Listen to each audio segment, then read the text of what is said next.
Pratikno menjadi operator politik Jokowi untuk melanggengkan kekuasaan. Namanya juga disebut dalam korupsi BTS.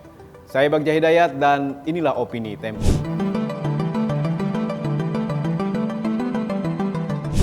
Menteri Sekretaris Negara Pratikno adalah perwujudan paling brutal dari peringatan Kanselir Jerman 1871-1890 Otto von Bismarck yang mengatakan bahwa politics ruins the character atau politik bisa merenggut karakter seseorang.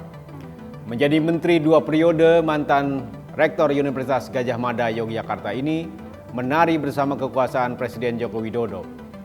Pratikno naik ke panggung kekuasaan setelah Jokowi terpilih dalam pemilihan umum 2014. Selama hampir 1 dekade, ia menjadi pembantu presiden untuk urusan lancang dan lancung. Pratikno sebenarnya punya prestasi akademik mengesankan. Ia guru besar dengan penghargaan dari berbagai universitas mancanegara. Menempuh pendidikan di kampus-kampus ternama, Pratikno meminati bidang politik lokal dan desentralisasi, politik keuangan negara, serta kebijakan publik dan birokrasi. Pada bidang-bidang itu, ia tentu mempelajari etika, transparansi, keadilan sosial, dan norma hukum. Namun, menjadi menteri membuatnya menanggalkan nilai-nilai itu, bahwa politik adalah urusan publik yang terkait dengan etika dan norma. Ia menjerumuskan diri dalam urusan politik dengan P kecil, yakni bagaimana menjaga kekuasaan sang majikan. Liputan majalah ini menemukan Pratikno menjadi perantara mulusnya putusan Mahkamah Konstitusi dalam mengubah syarat calon presiden dan wakil presiden dalam Undang-Undang Pemilihan Umum. Pratikno diduga turut melobi Hakim Konstitusi sehingga anak Jokowi, Gibran Rakabuming Raka yang belum cukup umur bisa menjadi kandidat wakil presiden. Manuver politik Pratikno juga menyasar partai-partai agar bersedia menerima Gibran sebagai calon wakil presiden bagi Prabowo Subianto. Sebelum keluarnya putusan Mahkamah Konstitusi pada 16 Oktober 2023, partai pendukung Prabowo punya jagoan masing-masing. Dukungan itu buyar begitu Gibran cukup syarat menjadi calon wakil presiden. Apa yang dilakukan Pratikno jelas melampaui kewenangannya sebagai Menteri Sekretaris Negara. Peraturan Presiden Nomor 31 Tahun 2020 tentang Kementerian Sekretariat Negara membatasi tugas dan fungsi Menteri Sekretaris Negara sebagai pembantu teknis Presiden dan Wakil Presiden dalam penyelenggaraan pemerintahan. Ada memang tugas melaksanakan fungsi lain yang diberikan Presiden dan Wakil Presiden, tapi itu pun dibatasi peraturan dan perundang-undangan. Melobi Hakim Konstitusi agar membuka jalan politik bagi anak presiden tentu bukan tugas lain dalam aturan itu.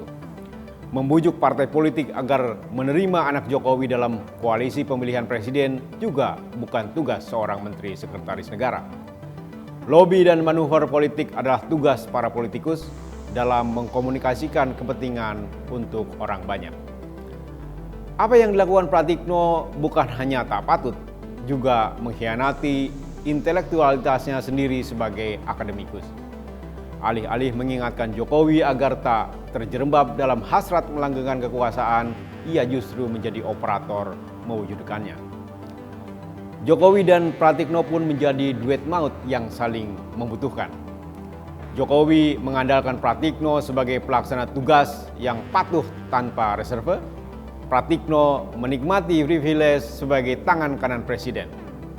Seperti banyak pembantu Jokowi lain, Pratikno kemudian terjerat dalam jalinan kepatuhan menjalankan tugas presiden, pragmatisme personal, dan kesempatan mempraktikkan korupsi, kolusi, dan nepotisme yang kian lama semakin tak terkontrol. Tak mengherankan jika nama Pratikno disebut dalam perkara korupsi pengadaan menara pemancar internet proyek di Kementerian Komunikasi dan Informatika.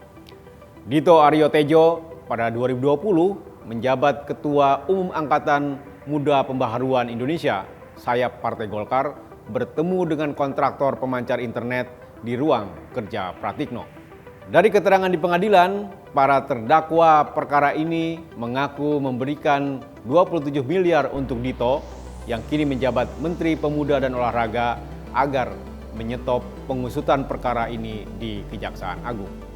Dito acap disebut sebagai Pratikno's Boy karena menjadi menteri berkat campur tangannya, meski Golkar mengajukan calon lain. Jika kemunculan nama Pratikno dalam kasus korupsi Base Transceiver Station atau BTS itu membuatnya tersangkut karena menjadi perantara para aktor proyek, ia menurunkan derajat dirinya dari seorang rektor menjadi sekadar operator. Simak opini dan liputan selengkapnya hanya di majalah.tempo.co.